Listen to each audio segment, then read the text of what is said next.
నందేమో నాన్నకి సింహం నీ అమ్మకి వాహనమై ఉండలేదా ఎలకేమో తమరికి నెమలేమో తంబికి రథమల్లే మారలేదా పలుజాతుల భిన్నత్వం కనిపిస్తున్నా కలిసుంటూ ఏకత్వం బోధిస్తున్నా ఎందుకు మాకి హింసావాదం ఎదిగేటందుకు అది ఆటంకం నేర్పడం మాకు సోదర భావం మార్పులు మాలో కలిగేలా ఇవ్వు భరోసా గం గణపతి గం గణపతి గం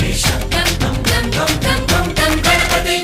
జై జై గణేశ జై కొడత గణేశ జయములిప్పు బొజ్జ గణేశ హై హై గణేశ అడిగేస్తా గణేశ అభయమిప్పు బుజ్జి గణేశ